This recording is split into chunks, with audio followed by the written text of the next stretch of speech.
नमस्कार दोस्तों, कैसे हैं आप लोग। तो UP triple S C PT परीक्षा में अब समय बहुत कम बचा हुआ है। कोशिश करिए कि मैक्सिमम टाइम आप रिवीजन कर पाएँ और मॉक टेस्ट जितना लगा सकते हैं उतना लगाते रहिए। मॉक टेस्ट से जो कुछ भी आपको याद होता है वो एग्ज़ाम के टाइम में भी आपके बड़ा काम आता है। तो आज का ये वीडियो काफ़ी इंपॉर्टेंट है। सामान्य जागरूकता के प्रश्न होंगे, कुल मिला के 25 प्रश्न होंगे और इसमें हम आपके सिलेबस के मुताबिक पूरे सभी टॉपिक को इसमें कवर करने वाले हैं। तो आइए शुरू करते हैं।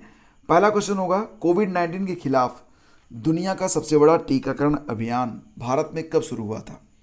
अच्छा, इसका आंसर सही से बताओ, आपको पता है क्या। 16 जनवरी 2020 या फिर 2021 या फिर 2022, जो कुछ भी है।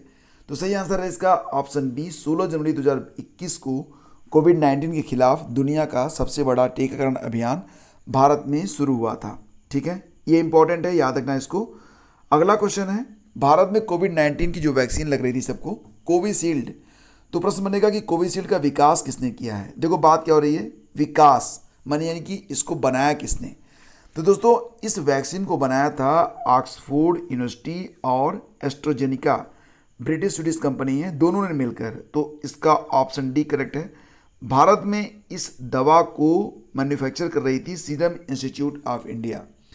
सीरम इंस्टीट्यूट ऑफ इंडिया, इसका हेडक्वार्टर पुणे में है और इसके जो सीईओ हैं उनका क्या नाम है, आधार पूनावाला, और संस्थापक थे साइरस पूनावाला। ठीक है, अगला क्वेश्चन होगा, चैटबॉट आस्क दिशा 2.0 किस प्लेटफॉर्म पर उपलब्ध है।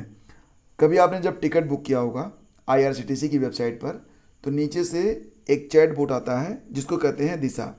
दिशा का जो 1.0 था वो सिर्फ इंग्लिश में बात करती थी, लेकिन दिशा 2.0 हिंदी और अंग्रेजी दोनों सीख गई है।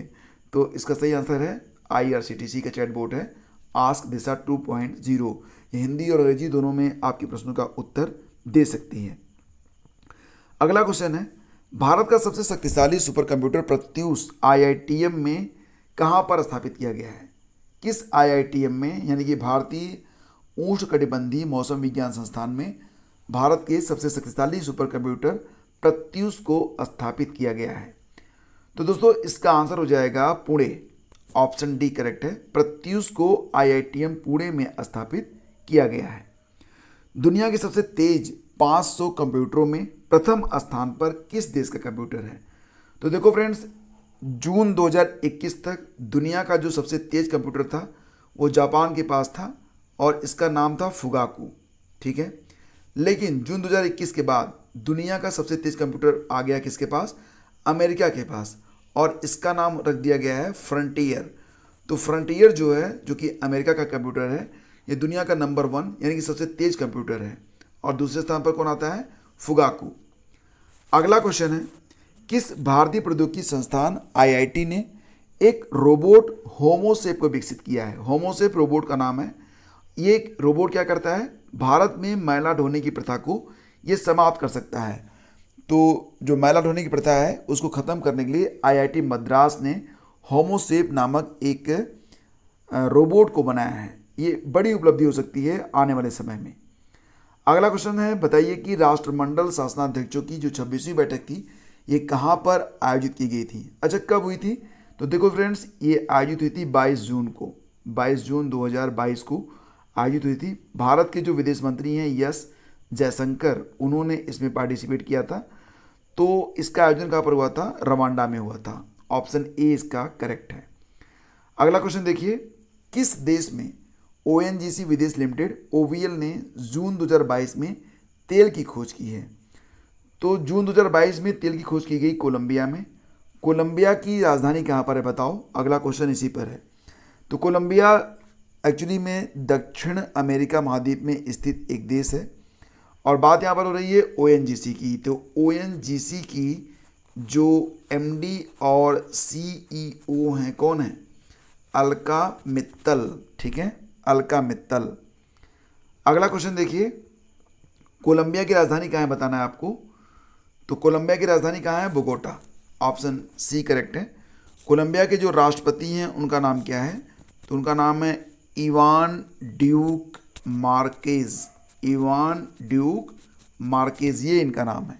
ठीक है, और मैंने बताया था आपको कि कोलंबिया जो है यह दक्षिण अमेरिकी महाद्वीप में स्थित है। अगला क्वेश्चन देखिए, निम्नलिखित में से किस स्मॉल फाइनेंस बैंक ने एक अभिनव LIT live it today credit card को लॉन्च किया है। एक शानदार क्रेडिट कार्ड है जिसका नाम है LIT लिव इट टूडे। तो ये जो कार्ड है live it today credit card, इसको लॉन्च किया है AU स्मॉल फाइनेंस बैंक ने। तो इस क्वेश्चन का ऑप्शन ए करेक्ट है। अगला क्वेश्चन होगा, हिमाचल प्रदेश के निम्नलिखित में से किस जिले में PM मोदी ने एम्स का उद्घाटन किया। अच्छा, क्या आप बता सकते हो कि वर्तमान समय में भारत में कितने एम्स हैं? 2022 तक एम्स की संख्या कितनी है? तो दोस्तों देखो, इसका आंसर आपको बता देता हूँ। हिमाचल प्रदेश में किस जिले में? तो सही जवाब है बिलासपुर जिले में। ऑप्शन बी करेक्ट है। बिलासपुर जिले में एम्स का उद्घाटन किया गया था प्रधानमंत्री मोदी के द्वारा। और 2022 तक भारत में जो कुल एम्स हैं उनकी संख्या कितनी है? 19 है। ठीक है, पता था आपको? नहीं पता था तो रट लेना। अगला क्वेश्चन होगा, उत्तरी गोलार्ध में कर्क संक्रांति के समय 12 घंटे का दिन होगा। तो उत्तरी गोलार्ध में कर्क संक्रांति जब होती है, अच्छा कर्क संक्रांति का दिन कब होता है? ये 21 जून को होता है। ठीक है, और 12 घंटे का दिन कहाँ पर होगा? कर्क रेखा पर, मकर रेखा पर, आर्कटिक वृत्त पर नहीं, ये होता है विषुवत रेखा पर, जो कि हमारा इक्वेटर है। इक्वेटर पर 12 घंटे का दिन होता है 21 जून को, यानी कि कर्क संक्रांति के दिन। अगला क्वेश्चन है, विटामिन डी के सर्जन में निम्नलिखित में कौन पाया जाता है? तो विटामिन डी से संबंधित है कैल्सीफेरॉल। ऑप्शन डी करेक्ट है। विटामिन डी सर्वाधिक कहाँ से मिलता है? विटामिन डी मिलता है सूर्य के प्रकाश से सर्वाधिक, और इसकी कमी से बच्चों में एक रोग होता है जिसका नाम है रिकेट। ठीक है, और विटामिन डी जो है यह वसा में घुलनशील भी है, ये भी याद रखना। अगला क्वेश्चन है आपका, मानव शरीर में विटामिन ए कहाँ पर संचित रहता है? यकृत, अग्नाशय, तिल्ली या फिर उदर में? फटाफट इसका आंसर बताओ। इसका आंसर हो जाएगा यकृत में। ठीक है, और अच्छा विटामिन ए की कमी से कौन सा रोग होता है? रतौंधी हो जाती है। और देखो ये विटामिन ए भी जो है ना, ये वसा में विलेय है, तो ये भी याद रखना आप। अगला क्वेश्चन देखो, निम्नलिखित में से कौन प्रस्थान त्रयी में सम्मिलित नहीं है? एक प्रश्न और बनता है एग्जाम में कि प्रस्थान त्रयी जो है, इसके प्रस्थान त्रयी का विचार किसने दिया था? तो देखो अगर ये प्रश्न आएगा तो इसका जवाब हो जाएगा रामानंद। रामानंद ने प्रस्थान त्रयी का विचार दिया था। प्रस्थान त्रयी में मुख्यतः भगवत गीता, ब्रह्मसूत्र और उपनिषद शामिल हैं, भागवत उसमें शामिल नहीं है। तो इसका आंसर बनेगा ऑप्शन ए। नेक्स्ट क्वेश्चन होगा, कर्म का सिद्धांत किससे संबंधित है? बताओ। कर्म का सिद्धांत संबंधित है मीमांसा से। ठीक है, मीमांसा दर्शन है, और मीमांसा दर्शन के जो प्रवर्तक हैं कौन थे?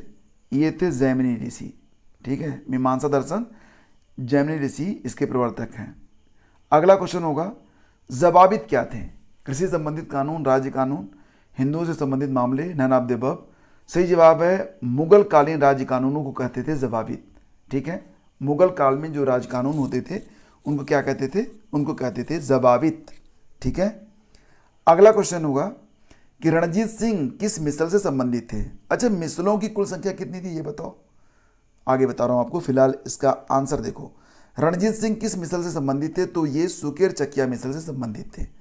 और रणजीत सिंह आगे चलकर उन्होंने, अच्छा मिसलों की संख्या कितनी थी बताया नहीं आपने, ये 12 होती है। ठीक है, और सभी 12 मिसलों को एक किया था रणजीत सिंह ने अपनी बहादुरी से। तो सही जवाब इसका है सुकेर चकिया।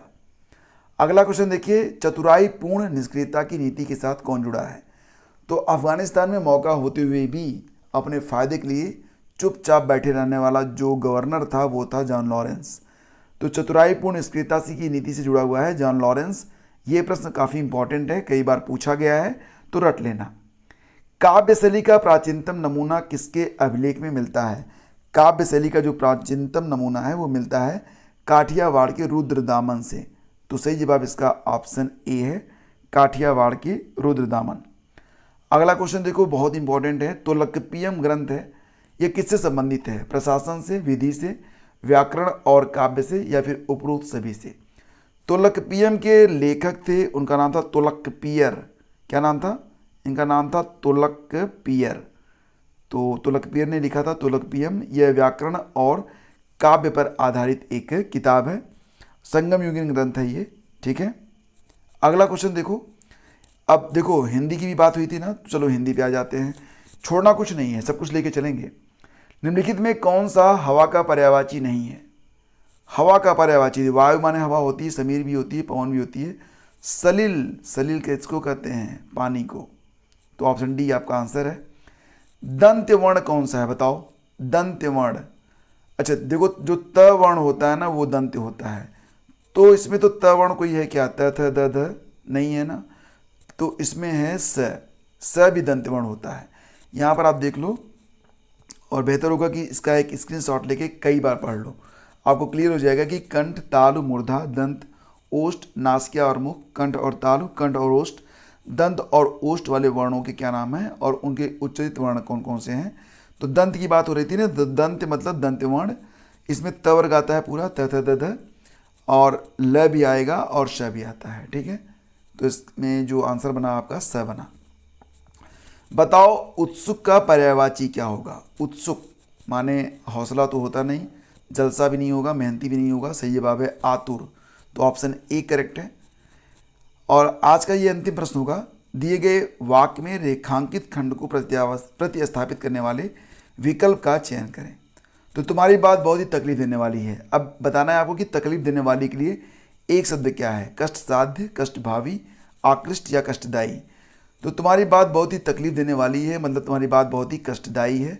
तो हमारा आंसर बनेगा यहाँ पर 4, चौथा हमारा बिल्कुल करेक्ट है। तो दोस्तों ये आज का वीडियो हो गया, और अब आपके लिए एक प्रश्न होगा जो कि ज़रूरी है, उत्तर जरूर लिखना, आप बिल्कुल गूगल कर लेना चाहे जहाँ से लिखना, लेकिन लिखना जरूर। तो बता दो कि स्वतंत्र भारत के पहले भारतीय गवर्नर जनरल कौन थे? आसान प्रश्न है, रटा हुआ होगा आपको, मुझे पूरा भरोसा रटा हुआ होगा, है ना।